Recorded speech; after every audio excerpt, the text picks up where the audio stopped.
Essence Festival has been a thing in America since 1995. It kicks off in New Orleans every year from around like the 2nd to the 5th, right? Where a lot of African Americans come to express themselves through culture, through dance, through a lot of tradition of the arts. All around the world, people watch to get a chance to see African American culture and see how we get down, right?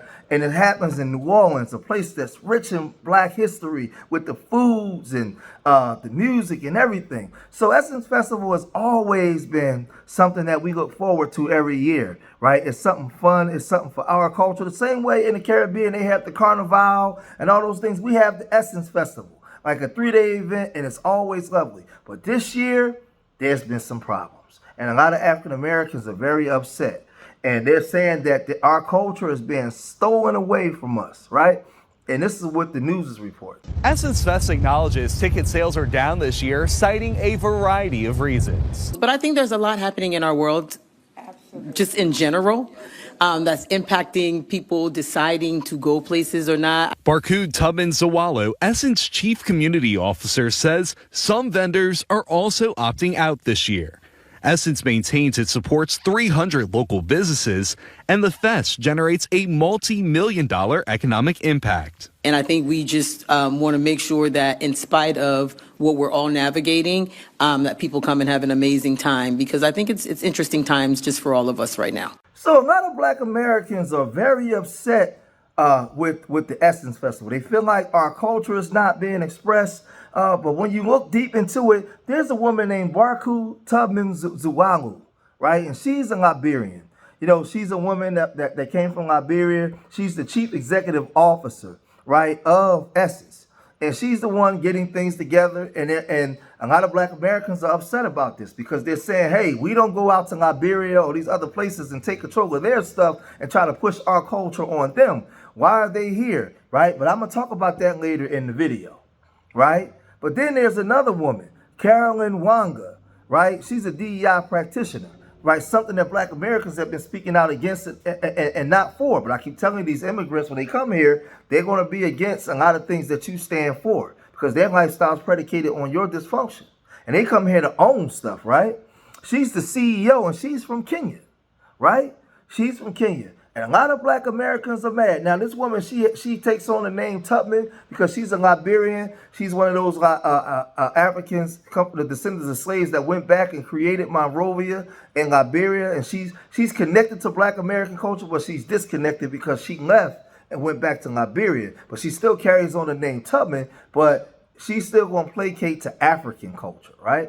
But this is what some Black Americans are saying. Check this out. Essence Fest is whack and washed now because it's run by a bunch of Africans. There is no Black American culture that is reflected in Essence Fest anymore. Essence's CEO is an African. The chief, one of their chief top level executives and officers is an African. The person that owns Essence Ventures is an African. So what used to be a celebration of Black American culture, the culture that is ours, the culture that we built from the ground up, the culture that Black Americans influenced the world through, has now been co-opted by some African diaspora, Pan-African, whatever, and a lot of Black people are just not feeling it. Now, I went to Essence Fest for the first time a couple of years ago. I think it was like Nicki Minaj, New Edition, and Janet Jackson were the headliners. It was absolutely incredible. It was a celebration of Black Americanness. There were Black people in and up and through it. It was a pure celebration of Black American culture and Black American heritage. But now that it's been co-opted by a bunch of Africans, it seems that nobody cares because they don't set culture for this world. We do. And until Essence Fest gets back to the Black Americans who created it and founded it and lead the culture, it will continue to fail with those Africans in charge. Now, this guy, he spoke his mind, and there's a lot of upset Black Americans. But to my surprise, there were some Africans that also voiced their opinion. And there was this beautiful woman from the Congo, and she got wind of this, and she was raised in Germany. And she saw what was happening, and she went to social media to basically voice her opinion. And this woman is beautiful. And she said some things that caught me by surprise. She said this. Some of us Africans are real hypocrites, and I say that as a Congolese woman born and raised in Germany, so I'm including myself too.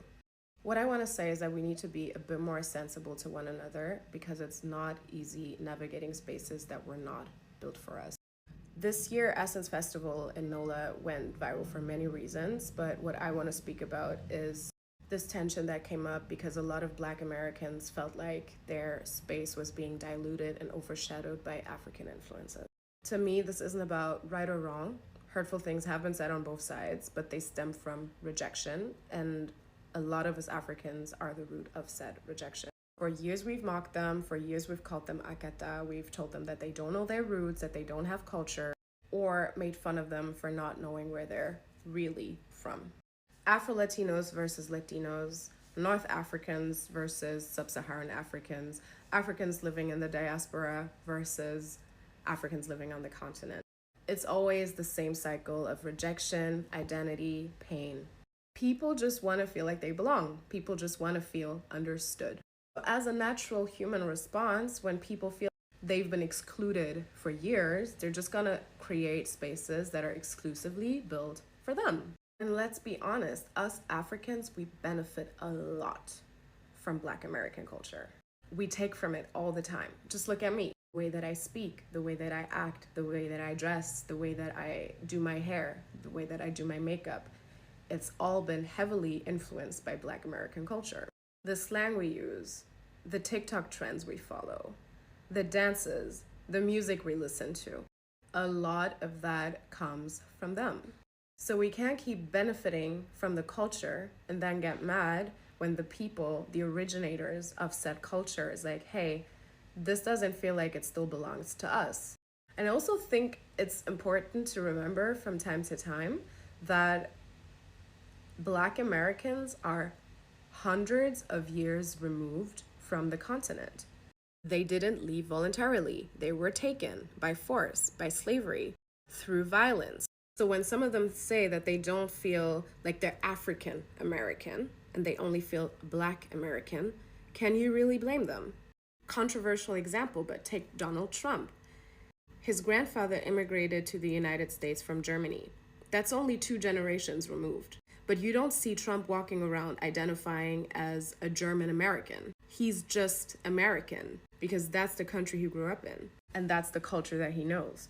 Same thing goes for a lot of Africans in the diaspora. When you ask them where they're from, they're gonna first mention the country that they live in, the country that they were born in, before they say, oh, but my parents are from.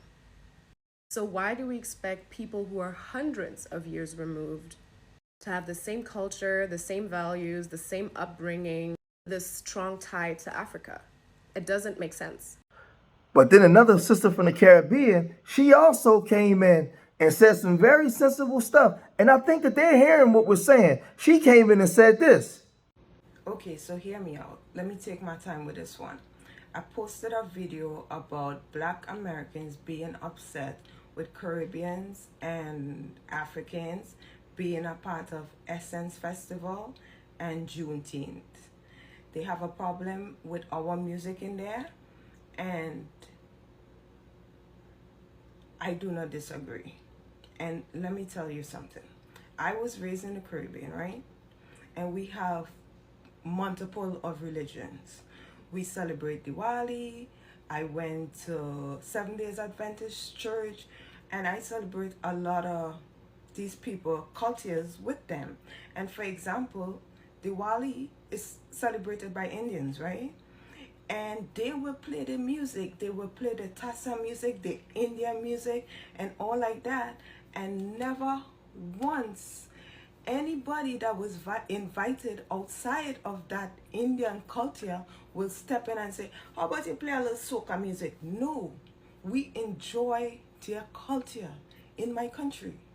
In my country, you respected people's culture. You came to learn, you came to respect, you're grateful for being there.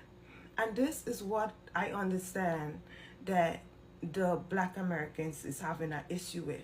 By these Black promoters, Black American promoters, because in my opinion, that's where the problem starts, right? Because it have to have a reason why our cultures is even allowed to play to participate in these Black American events where they just want to show off their culture.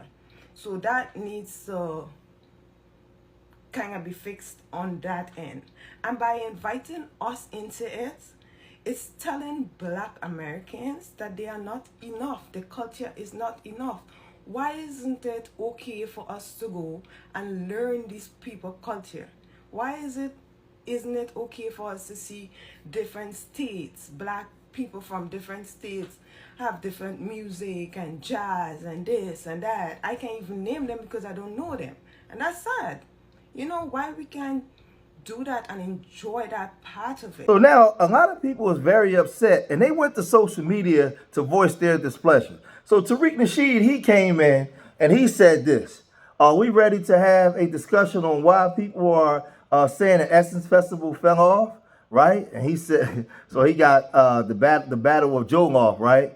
Somebody else came on and said that blank is an elegant Black Foreigners Festival, right?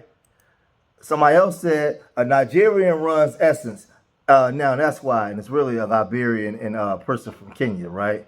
Somebody else came and said because y'all keep regentrifying everything, literally can't have nothing.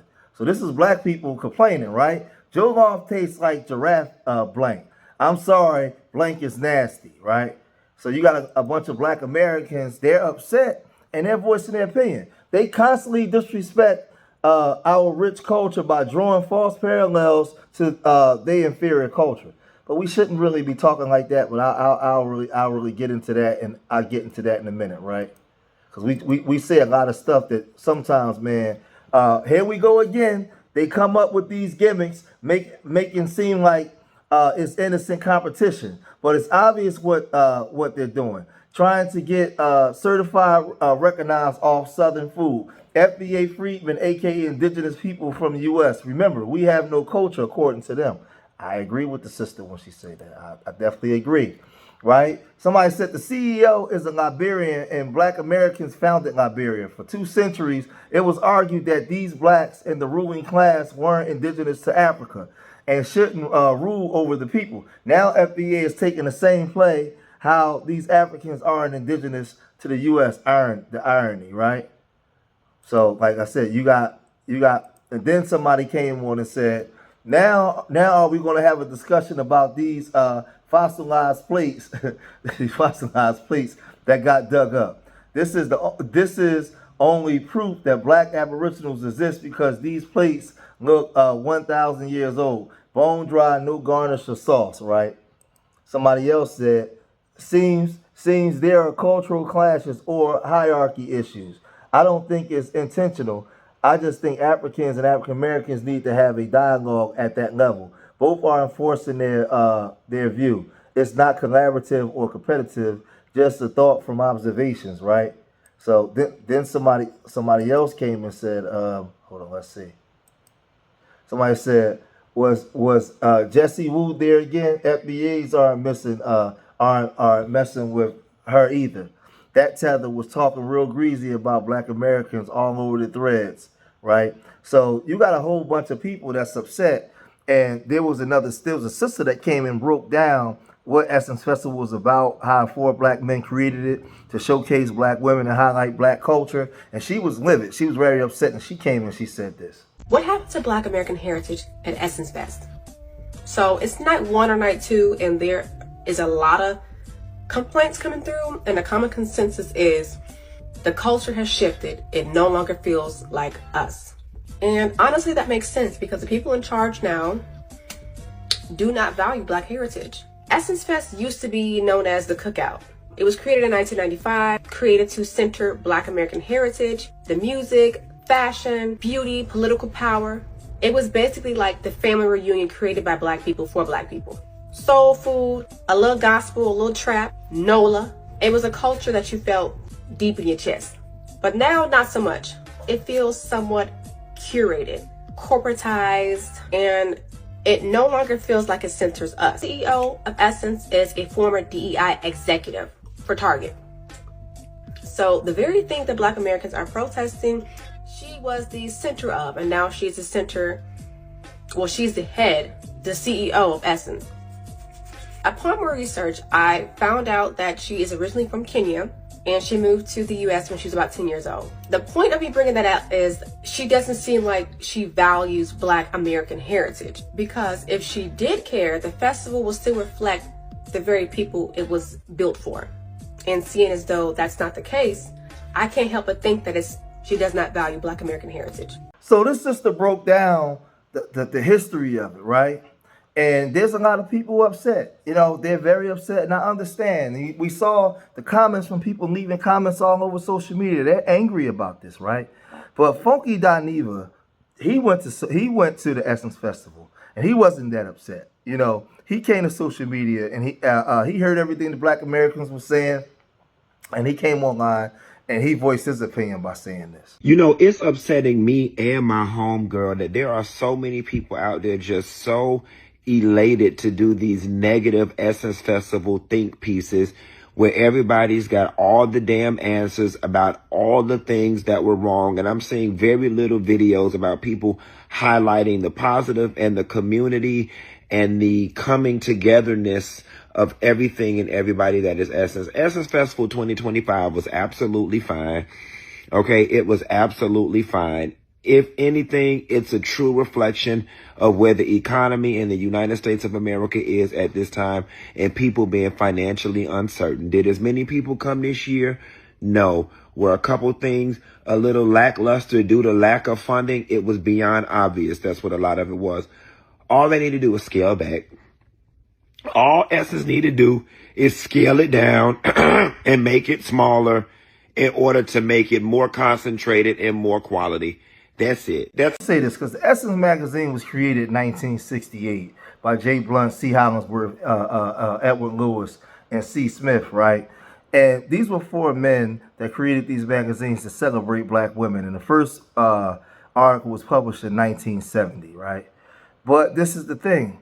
We always sell out and don't own it. At some point, 2000, Time magazine came in and brought 49% of it. Then they came back and brought the remaining 51% of it. Then a Black man named Dennis from Liberia, he came in and brought it, right? He had a lot of sexual harassment charges, and some women's group came and got it. Now the CEO is a woman from Kenya, right? And you have the chief operating community officer is a woman from Liberia. They're controlling it.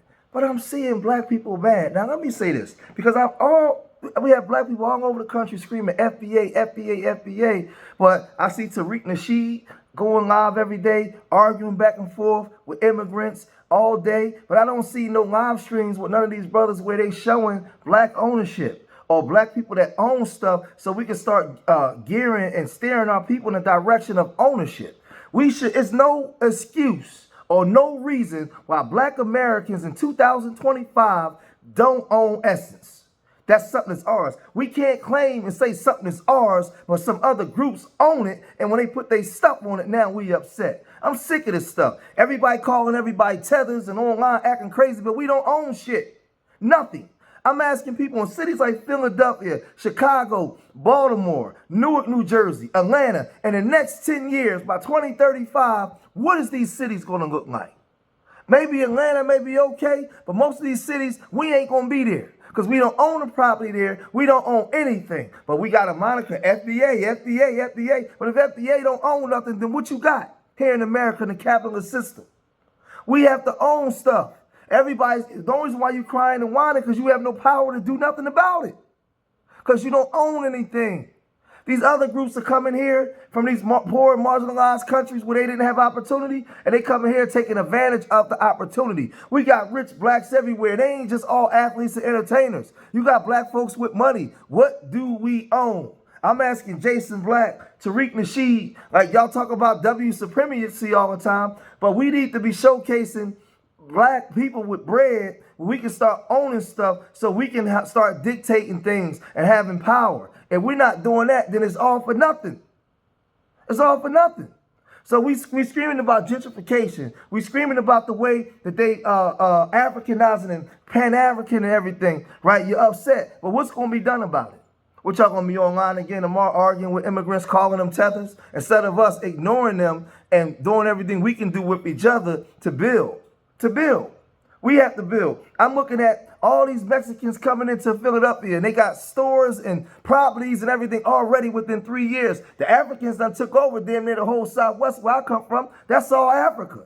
What are we doing? You think they care that we calling them tethers when they own where we live at? They own the Essence Festival? You think that they care? Man, y'all better wake up, man. Y'all better wake up, man. I'm upset. I'm going to cut this video short here, man. If you made it this far in the video, hit that like button. Subscribe to Street Media TV, man.